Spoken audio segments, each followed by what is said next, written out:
जाहिर सी बात, जब मुकाबला सुपर पावर के अंदर हो तो सबकी निगाहें इस पर बनी हुई हैं।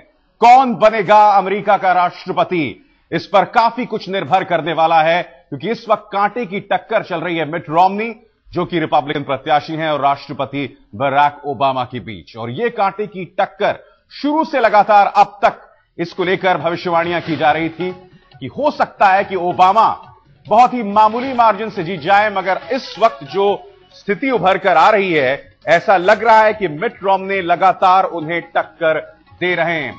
अब तक ओबामा को 78 इलेक्टोरल वोट्स मिले हैं और रोमनी 76 इलेक्टोरल वोट्स जीत चुके हैं। हालांकि हम आपको बता दें कि अलग अलग एजेंसीज अलग अलग आंकड़े यहां पर बता रहे हैं।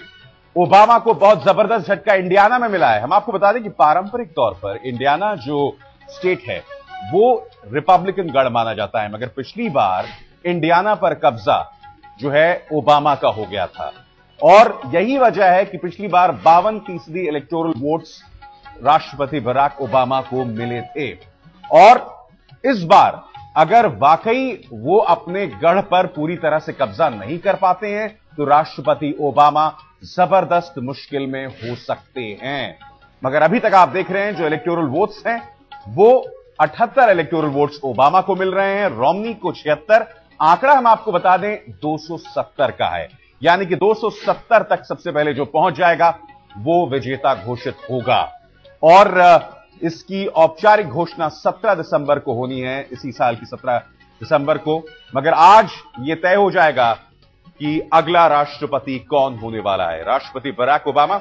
हालांकि हम आपको स्पष्ट कर दें कि विश्व युद्ध के बाद अब तक कोई भी डेमोक्रेटिक प्रत्याशी 2 बार लगातार व्हाइट हाउस पर काबिज नहीं हुआ है। सिर्फ इससे पहले आपको याद होगा कि बिल क्लिंटन 1993 से 2001 के बीच अमेरिका के राष्ट्रपति थे, और उसके बाद अब यह मौका है बराक ओबामा के पास। बराक ओबामा जो कई मायनों में अमेरिकी इतिहास में खास मुकाम रखते हैं, पहले अश्वेत राष्ट्रपति, अपने आप में एक बहुत बड़ी परंपरा जो रही थी अमेरिकी राजनीति की, उसे तोड़ा इस शख्स ने, और बनने के तुरंत बाद उन्हें नोबेल प्राइज से भी नवाजा गया। और हम आपको लगातार सिलसिलेवार तरीके से बता रहे हैं कि कहां कितने इलेक्टोरल वोट्स से मिले हैं।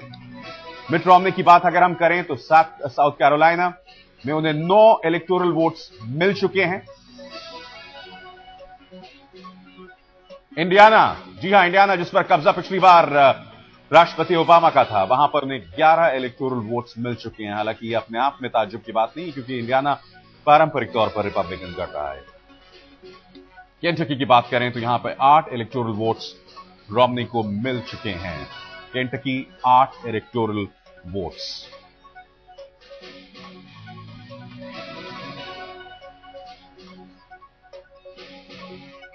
और हम आपको बता दें कि निगाह लोगों की खास तौर पर रहेगी स्विंग स्टेट्स पर। इस वक्त आप जॉर्जिया देख रहे हैं, जॉर्जिया पर भी कब्जा यहां पर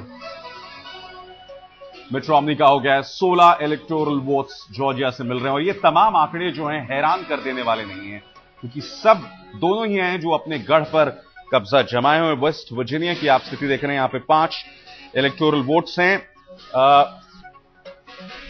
यहां पर उसी तरह साउथ कैरोलिना की हम बात कर रहे हैं, यहां पर भी 9 इलेक्टोरल वोट्स हैं, और ये मिट रोमनी के खाते में गए। इंडियाना जो कि पिछली बार जिसके हम आपको लगातार बता रहे हैं,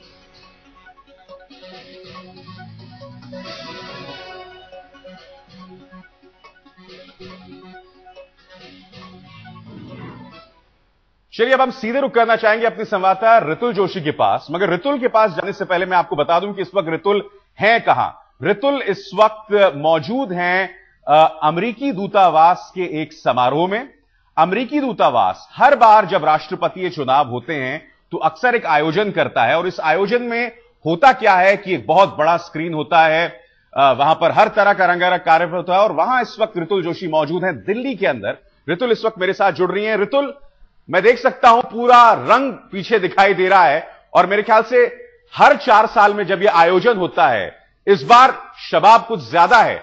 क्या आप महसूस कर रही हैं वहां पर नतीजों को लेकर, क्योंकि आप सीधे संपर्क में हैं इस वक्त अमेरिका के साथ?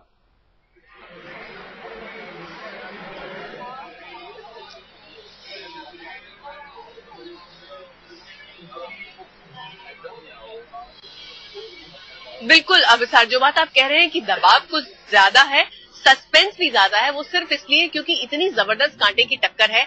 आखिरी पल तक जितने भी प्री पोल सर्वेज आए वो ये तय नहीं कर पा रहे थे वो किसको बढ़त दे। हालांकि सबने ओबामा को एक बहुत छोटी सी 1-2 ज्यादा से ज्यादा 2.5% की बढ़त जरूर दी, लेकिन साथ ही साथ ये एक क्लॉज भी जोड़ दिया कि मार्जिन ऑफ एरर भी 2% या उससे ज्यादा हो सकता है। तो इस वक्त इतनी जबरदस्त यहाँ पर कांटे की टक्कर है कि हर कोई रिजल्ट जानने के लिए बहुत आतुर है, बहुत बेताब है, और लोगों को डर यह है कि कहीं वही चीज ना रिपीट हो जाए जो कि 2008 में हुई थी, जब पूरा 1 महीना अमेरिका के लोगों को, दुनिया के लोगों को ये जानने के लिए इंतजार करना पड़ा था कि अगले राष्ट्रपति कौन होंगे। और बहुत ही, जिसको ये कहना चाहिए, पूरे एक एक्रेमोनियस से डिबेट के बाद आखिरकार जॉर्ज बुश सत्ता में आए थे। यहाँ पर इस वक्त लगभग वही चीज, वही सीन आप बनते हुए देख रहे हैं कि रोमनी और ओबामा बिल्कुल कांटे की टक्कर पर साथ साथ खड़े हैं। हालांकि जो स्विंग स्टेट्स हैं जिन पर सबसे ज्यादा दारोमदार होता है ये तय करने का कि अमेरिकी राष्ट्रपति कौन बनेगा, उन पर सबकी नजरें टिकी होंगी। फ्लोरिडा जैसी जगहें हैं या फिर ओहायो जैसी जगहें हैं जहां पर अब सब नजरें गड़ाए देख रहे हैं, क्योंकि बाकी जो स्ट्रांग होल्ड्स होते हैं वहां सबको पता ही होता है कि रिजल्ट क्या आने वाला है, कौन जीतने वाला है। अभिसार,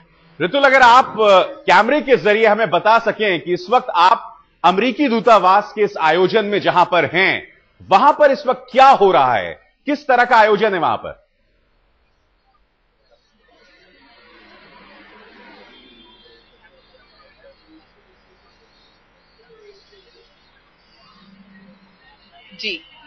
जी अविसार, ये तो जरूरी मैं आप लोगों को दिखाना चाहूंगी। जैसे कि आप बता रहे थे दर्शकों को कि अमेरिकी दूतावास हर बार इलेक्शंस के टाइम पर जब काउंटिंग का वक्त आता है, जब नतीजे आने का समय आता है, तो ऐसे ही आयोजन करते हैं। और दिलचस्प बात यह है अविसार, सिर्फ मैं ही ऐसे यहाँ पर नहीं खड़ी हूँ। आप किसी भी देश में चले जाएंगे जहां जहां अमेरिकी एम्बेसी काम करती है, तेल अवीव से लेके, पेरिस से लेके, लंदन से लेके, किसी भी जगह आप चले जाइए, वहां आप पाएंगे कि इसी तरह के आयोजन किए गए हैं। और ये सजावट मैं चाहूंगी अपने कैमरामैन से कि आपको दिखाएं कि कैसे हर तरफ रंगीन गुब्बारे आपको नजर आएंगे, आपको म्यूजिक नजर आएगा, साथ ही साथ यहाँ पर हैट्स हैं डेमोक्रेट्स और रिपब्लिकन्स के, और उनके अपने अपने सपोर्टर्स हैं जो यहाँ मौजूद हैं। ढेर सारे यहाँ पर आपको अमेरिकी इलेक्शन की परख रखने वाले लोग भी मिल जाएंगे। और साथ ही साथ जिस तरह की बात आप कह रहे थे कि बड़े बड़े टीवी स्क्रीन लगे हैं जिसमें सीधे फीड अमेरिका से आती है, सीधे ताजा नतीजे आते जाते हैं, मिलते जाते हैं। और ये इनका एक जो PR एक्सरसाइज होती है उसका एक बहुत बड़ा हिस्सा होता है, क्योंकि दुनिया की ये सुपर पावर है, तो जाहिर तौर पर वो चाहता है कि उसके इलेक्शन, जो कि दुनिया के सबसे ताकतवर आदमी को तय करते हैं, अमेरिकी राष्ट्रपति को सबसे ताकतवर आदमी माना जाता है दुनिया का, तो उसके चुने जाने की प्रक्रिया हर देश में इसी तरह, इसी किस्म के एक रंगारंग कार्यक्रम के जरिए हो और दुनिया उसके बारे में जाने, इसलिए आयोजन किया जाता है। वैसे हर बार अमेरिकन सेंटर में आयोजन होता था अविसार, लेकिन इस बार इंपीरियल होटल के लॉन्च में हम लोग खड़े हुए हैं और यहाँ पर दूतावास ने इस खास कार्यक्रम का आयोजन किया है।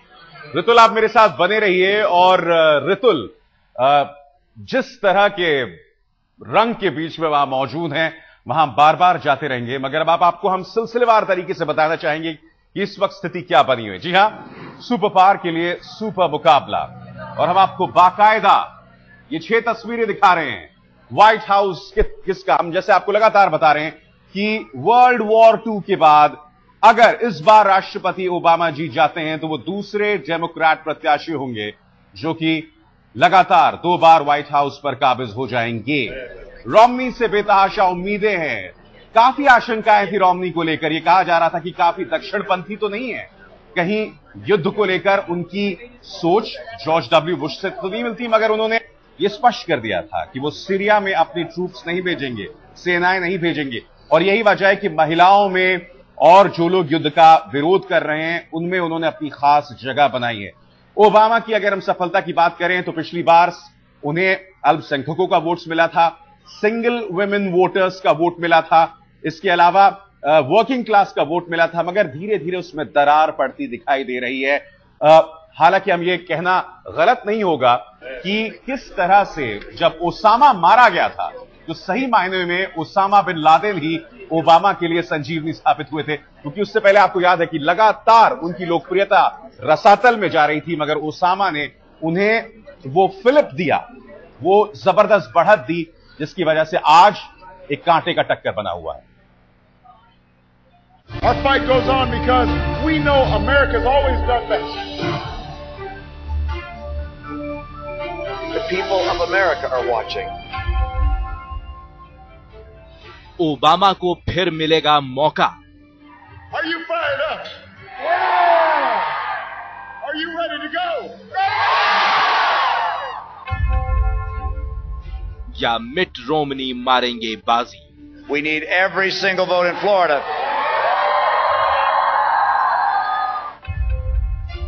किसे मिलेगा व्हाइट हाउस? कौन होगा शहंशाहे अमेरिका?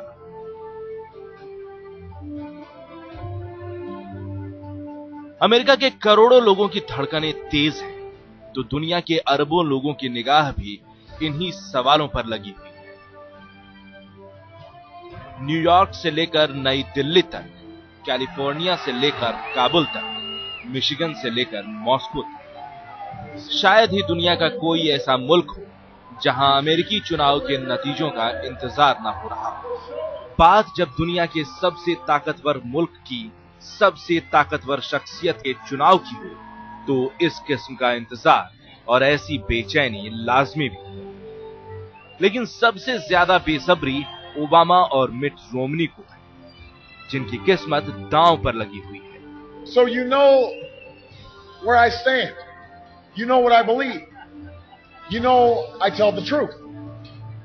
दोबारा राष्ट्रपति बनने की आस लगाए ओबामा की बेचैनी उनके शब्दों में बयां होती है।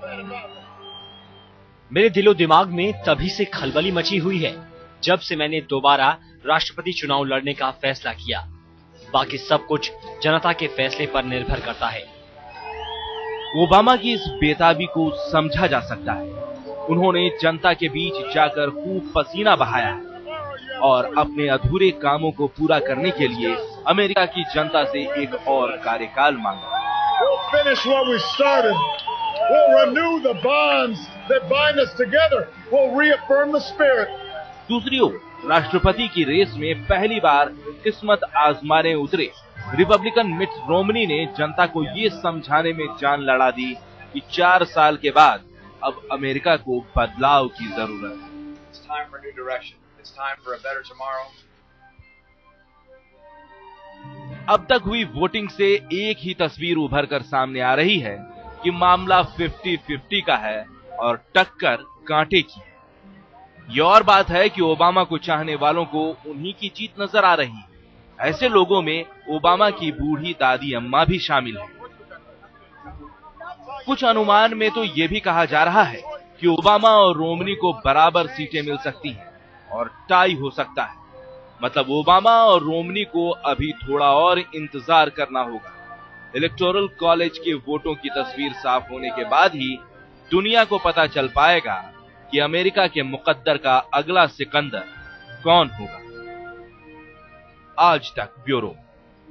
तो जैसा कि हमने आपको वादा किया था कि यह मुकाबला बहुत दिलचस्प होने वाला है और यकीन मानिए यह दिलचस्प हो भी रहा है, क्योंकि इस वक्त धीरे धीरे सूरज जो है बहुत तेजी से बदल रही है।